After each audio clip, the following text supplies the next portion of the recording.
I think I did, Elijah said. She studied him. And how do you feel about that? He didn't have to think long. Like it was supposed to happen. His mother smiled and squeezed his hand. Good. The next day at school, things were different. Not drastically, but the energy in the room had shifted. Miss Thornton still ran her class the same way, still called on the same students, and still acted like nothing had changed. But people saw her differently now, and they saw Elijah differently too. At lunch, a few students who had never spoken to him before stopped by his table. "Dude, you were insane on that piano," Madison said, sitting across from him. "How long have you been playing?" "Since I was 5, Elijah replied. Tyler shook his head. "Man, you've been holding out on us." Elijah smirked. From across the cafeteria, Miss Thornton walked past with a tray in hand. Their eyes met briefly. This time, she looked away first. Elijah just kept eating because he had already said everything he needed to say. Some lessons aren't taught in books. Some moments change the way people see the world, whether they want to or not. Miss Thornton had spent the year looking past Elijah, and in just a few minutes he made sure she would never do it again. Maybe she would never say it out loud. Maybe she would never admit what she had done or what she had assumed, but it didn't matter. Because now Elijah knew something she didn't. When people try to silence you, when they try to underestimate you, the best thing you can do is let your talent speak louder than their doubts. And when you do, they'll have no choice but to listen. Elijah Rivers sat by the window, tapping his pencil against his notebook in a steady rhythm. It wasn't out of nerves, just something he did without thinking. His mom always told him to stop, but it helped him focus.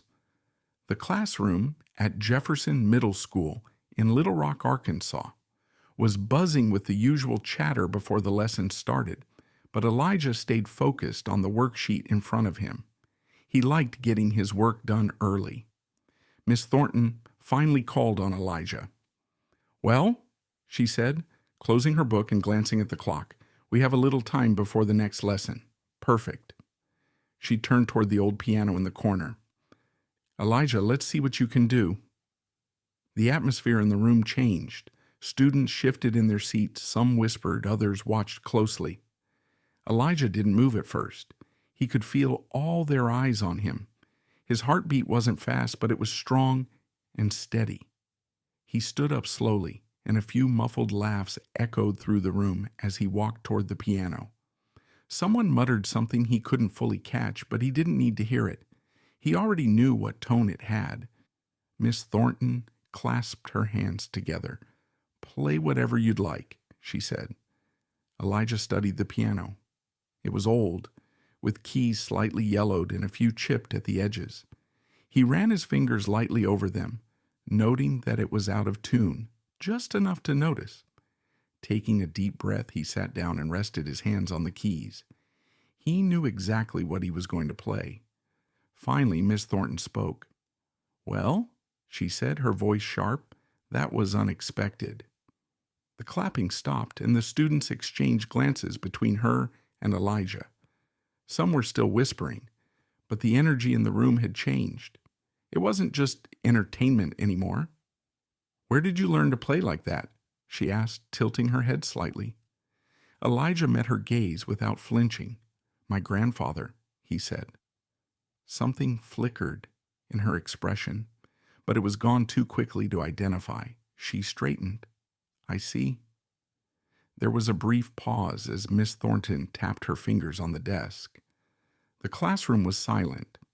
Then she turned to the rest of the students, shaking off whatever had crossed her mind. "All right, let's get back to our lesson." But no one moved. Elijah glanced around. Tyler was still staring at him, eyebrows raised, like he couldn't believe what he had just witnessed. Madison Green, sitting in the back, looked annoyed, as if the moment had ended too quickly. Brandon scoffed under his breath. "That's it?" he said. Miss Thornton's eyes snapped to him. "Excuse me?" Brandon shrugged and shifted in his chair. "I mean, that's all you're going to say?" He just played like something you hear on TV and you're just going to move on? A few heads nodded. Miss Thornton's mouth tightened. This is a classroom, not a talent show. Elijah walked home that afternoon with a lightness in his step. The sun was setting over West Markham Street, casting long shadows as he made his way down the familiar path. The weight he had been carrying since yesterday, the tension and doubt was gone. He stopped at the corner store near his neighborhood to grab a bottle of water. Mr. Henson, the older man who owned the shop, gave him a knowing look.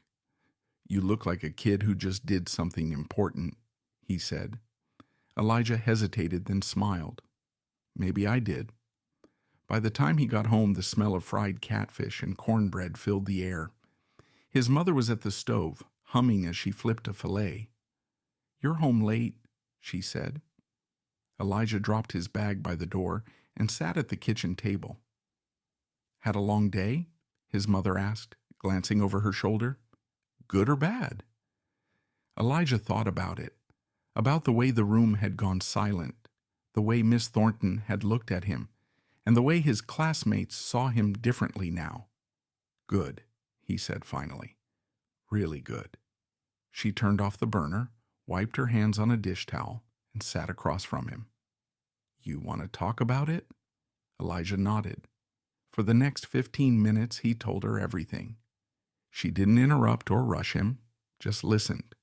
Her expression shifted between concern, pride, and something softer, almost sad.